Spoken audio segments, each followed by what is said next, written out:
Bismillahirrahmanirrahim. Assalamualaikum warahmatullahi wabarakatuh, warga Hamid sekalian. Baik, insya-Allah kita buka tazkirah petang dengan umul kitab Al-Fatihah. Auzubillahi minasyaitanir rajim. Bismillahirrahmanirrahim. Alhamdulillahirabbil alamin. Arrahmanirrahim.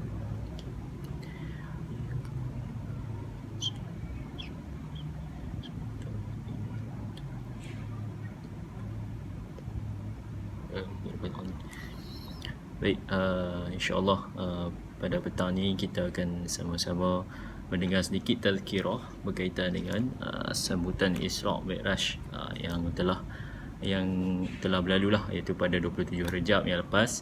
Jadi insya-Allah kita bersempena dengan sambutan Isra' Mi'raj peringkat sekolah yang kita adakan ini, kita akan dengar sedikit tazkirah berkaitan dengan Isra' Mi'raj. Baik, sebelum itu marilah sama-sama kita mendengar sedikit terapi jiwa, iaitu selawat Tabibiyah. Selawat Tabibiyah. Jadi insya-Allah sama-sama kita dengar.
Baik, Alhamdulillah kita dah sama-sama mendengar solawat Tabibiyah yang mana selawat ini merupakan salah satu cara kita menunjukkan kasih sayang dan rasa cinta kita kepada Rasulullah sallallahu alaihi wasallam.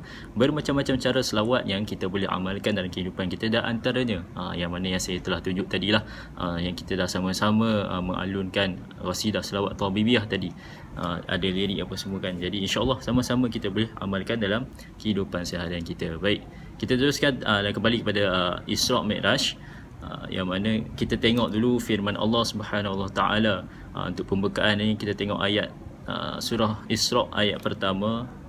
Auzubillahi minasyaitonirrajim. Bismillahirrahmanirrahim. Subhanalladzi asra bi'abdihi lailan minal masjidil haram ilal masjidil aqsa alladzi barakna hawlahu linuriyahu min ayatina innahu huwas samiul basir. Surah Isra' ayat pertama. Maka kita tengok maksud surah Isra' ayat yang pertama ini, Maha Suci Allah yang telah menjalankan hamba-Nya yakni Nabi Muhammad SAW pada malam hari dari Masjidil Haram, yang mana Masjidil Haram ni terletak di Makkah, ke Masjidil Aqsa, yang mana Masjidil Aqsa ni terletak di Palestin, yang kami berkati sekelilingnya untuk memperlihatkan kepadanya tanda-tanda kekuasaan dan kebesaran kami. Sesungguhnya Allah jualah yang Maha mendengar lagi Maha mengetahui. Baik, ini merupakan dalil yang mana membuktikan perjalanan Rasulullah SAW dalam perjalanan Isra' dan Mi'raj. Kita tengok dulu apakah kenapa berlakunya peristiwa Isra' dan Mi'raj ini. Dan antara sebab berlakunya peristiwa Isra' dan Mi'raj ini adalah kerana ini merupakan antara hadiah daripada Allah Subhanahu Wa Taala kepada Rasulullah SAW. Kerana pada tahun tersebut, sebelum berlakunya peristiwa Isra' dan Mi'raj, tahun tersebut merupakan digelar sebagai tahun kesedihan kepada Rasulullah SAW, yang mana isteri baginda Siti Khadijah meninggal dunia pada tahun tersebut. Kemudian bapa saudara Nabi Abi Talib meninggal dunia pada tahun tersebut juga. Memang bapa saudara Nabi ini memang seorang yang sangat support Nabi, sentiasa menyokong perjuangan dakwah Nabi. Namun Abi Talib ini meninggal dalam keadaan yang bukan Islam. Maka itulah antara perkara-perkara yang sangat menjadikan Rasulullah, kerana Abi Talib ini sentiasa menyokong baginda untuk berdakwah, namun tidak mendapat hidayah daripada Allah. Dan juga isteri baginda juga meninggal, yang mana isteri baginda sangat menyokong baginda dalam segala sudut, daripada sejak baginda berkahwin lagi, sebelum baginda berkahwin lagi, Siti Khadijah yang memberi, yang antara yang memberi peluang berniaga kepada Rasulullah SAW. Maka dari dulu, daripada awal perjalanan hidup Rasulullah ini sudah ada Siti Khadijah. Maka apabila meninggalnya seorang isteri yang tercinta ini, baginda sangat sedih. Kemudian peristiwa yang ketiga yang berlaku pada tahun kesedihan, pada tahun kesedihan tersebut ialah Nabi dan Zaid dihalau daripada Taif, yang mana dihalau daripada Taif, yang mana tempat baginda merasakan bahawa sudah tidak ada tempat kepada baginda untuk menyebarkan dakwah di Taif tersebut. Sudah tidak ada tempat dan seolah-olah memang tidak ada yang akan menerima dakwah Rasulullah. Maka pada waktu itu Rasulullah berasa sangat kecewa dan juga sangat sedih.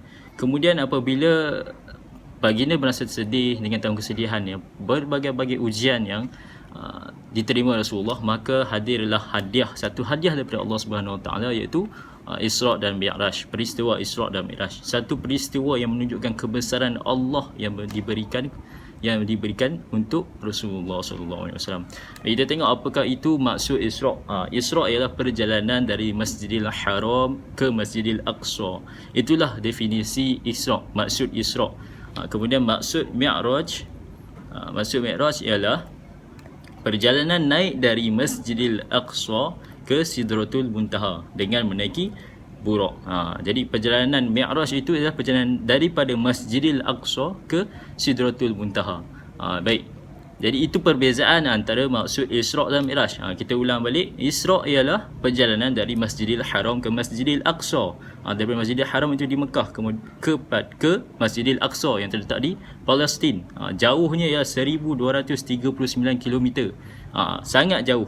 Tetapi baginda menunggang seekor binatang yang bernama Buraq, yang mana jauh kepantasan buruk ini ialah sejauh mata memandang kita. Sangat laju. Laju lagi daripada roket apa semua yang kita tahu. Baik. Kemudian Mi'raj ialah perjalanan naik daripada Masjidil Aqsa tadi yang terletak di Palestin ke Sidratul Muntaha yang mana lebih tinggi daripada langit ke-7. Baik. Kita tengok apa antara intipati peristiwa yang ditunjukkan daripada Rasulullah SAW semasa Isra'. Antara intipati atau antara peristiwa yang ditunjuk semasa Isra' ialah yang pertama ialah kubur Masyittah berbau wangi. Baik, kubur Masyittah berbau wangi ini, Masyittah, kisah Masyittah ini adalah seorang perempuan yang mana dia merupakan penyikat rambut kepada anak Fir'aun. Semua kenal Fir'aun kan? Fir'aun merupakan satu raja yang sangat zalim yang sampai diceritakan di dalam Al-Quran, diceritakan dalam banyak kisah yang menunjukkan kezaliman Fir'aun ini, seorang raja yang sangat zalim. Maka Fir'aun ini apabila mengetahui bahawa Masyittah ini dia menyebut kalimah Allah, apabila dia menjatuhkan sikat untuk dia menyikat rambut anak Fir'aun ini, maka Fir'aun telah menjatuhkan hukuman mati kepada Masyittah dan juga anaknya. Maka kubur Masyittah dan juga anaknya yang dilalui oleh Rasulullah SAW pada ketika perjalanan Isra'. Jadi Rasulullah bau satu bau yang sangat wangi, sangat harum. Kerana apa? Atas kebaikan, atas perjuangan Masyittah ini mempertahankan kalimah Allah Subhanahu Wa Taala sehingga disanggup mati dibunuh. Baik, seterusnya ialah yang kedua, Rasulullah dilihat pada satu kaum yang mana dia menanam dan mengambil hasil, kemudian tumbuh lagi hasil. Dia tanam lagi hasil, kemudian tumbuh lagi hasil yang baru selepas dia tanam itu. Jadi terlalu banyak hasil yang diperoleh oleh sesuatu kaum yang menanam tersebut. Maka kaum ini ialah kaum orang yang berjuang dan berjihad fi sabilillah. Jadi inilah antara ganjaran-ganjaran yang ditunjukkan oleh Allah kepada Rasulullah semasa perjalanan Isra'. Nak menceritakan kepada kita kelebihan-kelebihan yang sangat banyak kepada kita yang menurut perintah Allah dan meninggalkan larangannya. Baik, kemudian Rasulullah melihat lelaki dan perempuan yang memakan dagingnya sendiri. Amat mengerikan. Lelaki dan perempuan yang makan dagingnya sendiri. Kemudian Rasulullah tanya kepada Malaikat Jibril. Sebab Malaikat Jibril yang mengiringi Rasulullah dalam perjalanan Isra' dan Mi'raj ini. Apabila Rasulullah tanya kepada Malaikat Jibril, wahai Jibril, kenapakah mereka melakukan sedemikian? Makan daging mereka sendiri. Maka Jibril menjawab, mereka inilah golongan lelaki dan wanita yang berzina, sedangkan mereka dah ada isteri dan juga suami. Jadi mereka ini adalah golongan-golongan penzina yang dihukum dengan memakan daging mereka sendiri. Nampak besarnya dosa zina tersebut. Jadi kalau kita jauhilah zina supaya kita terhindar daripada segala keburukan-keburukan dan juga siksaan daripada Allah. Baik, seterusnya ialah peristiwa yang diperlihat kepada Rasulullah lagi semasa perjalanan Isra', sekumpulan orang yang sedang memecahkan kepala mereka. Ini juga satu peristiwa yang sangat ngeri dilihat. Kemudian Rasulullah tanya kepada Jibril, kenapa mereka ni sedang memecahkan kepala? Memecahkan kepala mereka kembali, kemudian tumbuh kembali kepala mereka, kemudian mereka pecahkan lagi. Mereka ulang perkara tersebut sampailah selama-lamanya. Dipecahkan, kemudian tumbuh kembali kepala, dipecahkan semula. Rasulullah tanya kepada Malaikat Jibril, mengapakah mereka ini sedang memecahkan kepala mereka dan melakukan ulang-ulang kali? Maka Jibril menjawab, mereka inilah orang-orang yang enggan sujud kepada Allah. Yang ini bermaksud apa? Mereka malas untuk solat. Jadi janganlah kita malas nak solat. Kalau masuk waktu tu, segerakan solat kita. Sebab apa? Sebab besar ancaman daripada Allah kalau kita lewatkan solat nanti, bila hujung-hujung kita akan malas. Jadi kita kena segerakan solat. Masuk je waktu, terus ambil wudu, solat. Kalau ada kerja, kita selesaikan kerja cepat-cepat, masuk, kemudian ambil wudu, terus solat. Jadi itu antara peristiwa yang diperlihatkan. Kemudian Rasulullah jalan-jalan lagi, ada Rasulullah lihat pula ada lelaki yang memikul berat kayu. Berat kayu ni berat yang sampai dia tak tertanggung. Terlalu banyak kayu balak yang dia pikul seorang diri. Kemudian walaupun dia tak tertanggung, dia tambah lagi dengan kayu yang lain. Lagi berat sampaikan dia tak tertanggung, memang tidak mampu untuk membawa kayu tersebut, tapi dia tambah lagi.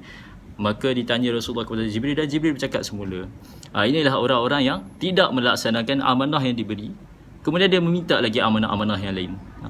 Dia dah ada satu kerja, tapi dia nak lagi kerja yang lain.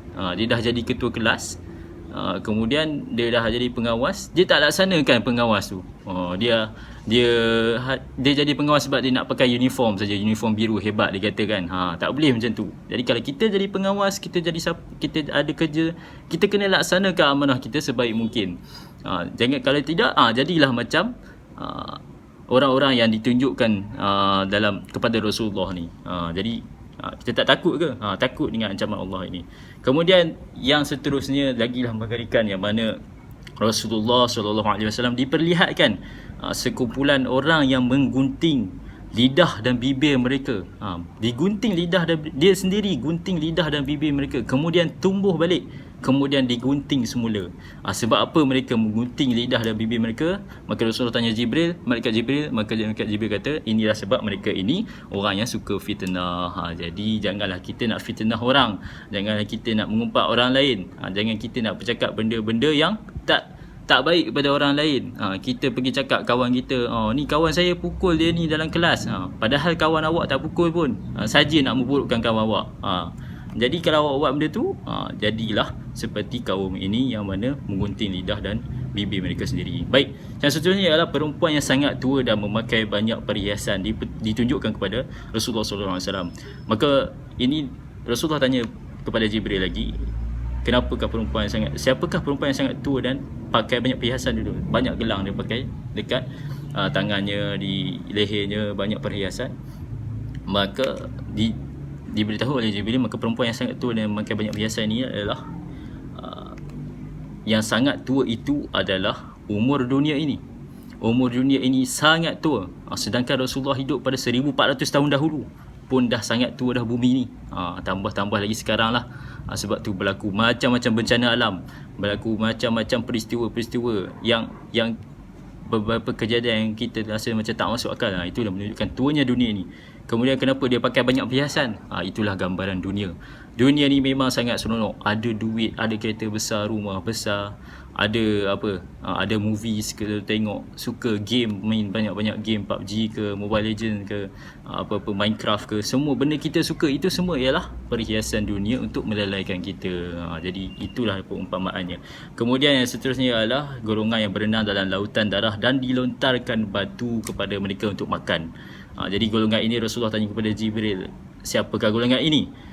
Maka Jibril berkata, golongan ini adalah golongan yang memakan riba. Baik, dia memakan riba. Jadi apakah itu riba? Riba ini dia memakan duit tambahan. Contohnya awak tengok dalam filem ke, ada hutang ahlung. Kita tengok dalam filem tu ada hutang ahlung. Kita hutang dengan ahlung tu RM1,000. Tetapi bila dia nak kutip hutang tu, dia minta 1,500. Jadi itulah riba. Jadi kita kena jauhi riba. Kalau ada kawan pinjam kita RM10, esok ni kita nak kutip hutang kat dia 10 ke 15, kita kena kutip RM10 sahaja sebab dia hutang 10. Kalau kita kutip RM15, maka kita telah terlibat dengan riba. Jadi nanti kita jadilah golongan yang diceritakan dalam peristiwa Isra' Mi'raj ini. Baik, kemudian itu adalah peristiwa Isra'. Apabila kemudian Rasulullah sampai di Masjidil Aqsa, Rasulullah solat bersama dengan para nabi yang lain. Di situ Rasulullah mengimamkan para nabi yang lain untuk bersolat sunat 2 rakaat. Kemudian selepas itu Rasulullah Mi'raj, yang mana Mi'raj ini Rasulullah naik daripada Masjidil Aqsa tadi ke Sidratul Muntaha, yang mana Rasulullah naik ke langit pertama. Langit pertama Rasulullah berjumpa Nabi Adam AS. Kemudian naik pula ke langit kedua, Rasulullah bertemu dengan Nabi Isa dan juga Nabi Yahya. Kemudian naik kepada langit ketiga, Rasulullah bertemu dengan Nabi Yusuf AS. Kemudian naik ke langit keempat, bertemu dengan Nabi Idris AS. Kemudian Rasulullah naik ke langit kelima, Rasulullah bertemu dengan Nabi Harun AS. Setelah itu Rasulullah naik ke langit ke-6 pula, Rasulullah bertemu dengan Nabi Musa AS. Kesemua nabi-nabi tersebut yang ada di pintu-pintu langit mendoakan kesejahteraan Rasulullah serta umat Rasulullah SAW. Kita lah umat Rasulullah SAW. Kemudian setibanya langit ke-6, Rasulullah terus naik ke langit ke-7, yang mana di situ Rasulullah bertemu dengan Nabi Ibrahim AS. Nabi Ibrahim sedang berehat di Baitul Maqmur. Baitul Maqmur ini merupakan satu tempat yang betul-betul berada di atas Kaabah, yang mana di situ sebanyak 70,000 malaikat sedang bertawaf di Baitul Ma'mur, dan juga ada yang terus beribadat di Baitul Ma'mur. Kemudian setelah naik ke langit ke-7, Rasulullah naik lagi ke Sidratul Muntaha. Sidratul Muntaha inilah Rasulullah menerima satu hadiah yang sangat besar, satu perkara yang sangat besar kepada umat Islam, tambah-tambahan kita, yakni solat. Solat 5 waktu yang kita terima ini. Jadi solat 5 waktu ini adalah bukti cinta Allah kepada Rasulullah SAW. Rasulullah terima satu hadiah daripada Allah selepas baginda melalui tahun kesedihan, macam-macam perkara yang baginda melalui, kemudian datanglah solat. Solat ni Rasulullah bagi kepada baginda, mula bagi 50 waktu. Kemudian Rasulullah turun, tanya Nabi Musa. Nabi Musa kata, umat kamu tak mampu lakukan. Rasulullah naik balik atas, minta diskaun ke Allah. Umat aku tak mampu nak lakukan 50 waktu ni. Bayangkan 50 waktu sehari. Kemudian Allah kurangkan perintah solat ni 5 waktu. 5 waktu tolak lagi 5 waktu. Rasulullah turun tanya Nabi Musa.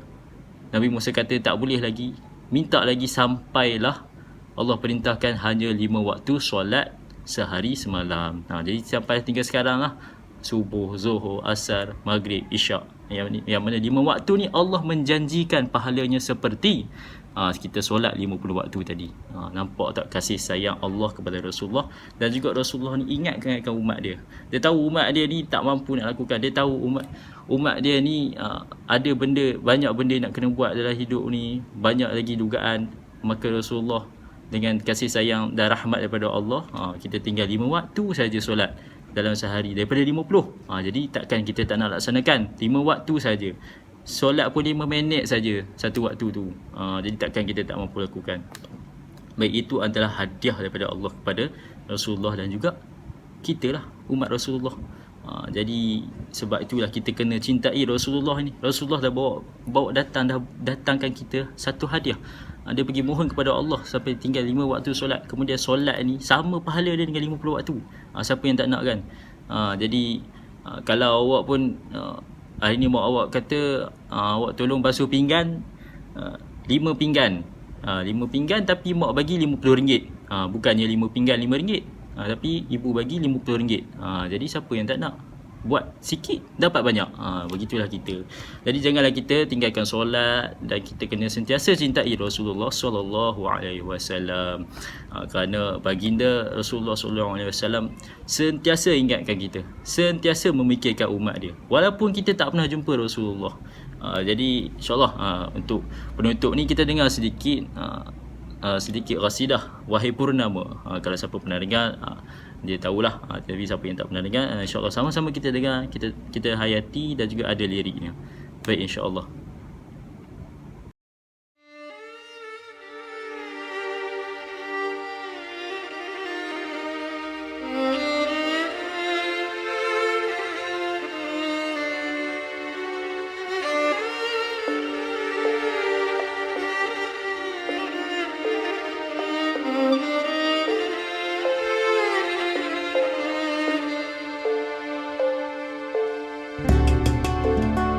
Wahai Purnama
Baik, kita dah dengar qasidah tadi, wahai purnama, maka itulah penghujung untuk tazkirah kita pada petang ini. Kita tak boleh lama-lama, petang-petang ni kan mengantuk nanti. Jadi moga-moga apa yang disampaikan tadi dapat kita ambil dan kita amalkan dalam kehidupan kita.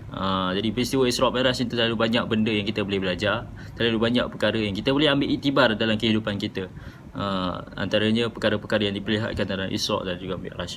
Jadi insya-Allah saya tutup tazkirah saya dengan tasbih kafarah dan suratul Asr. Subhanallah. Astaghfiruka wa atubu ilaik. Bismillahirrahmanirrahim. Wa asrina insana fi khusr allazina amanu wa sallu. Sekian wabillahi taufiq. Wassalamualaikum warahmatullahi wabarakatuh.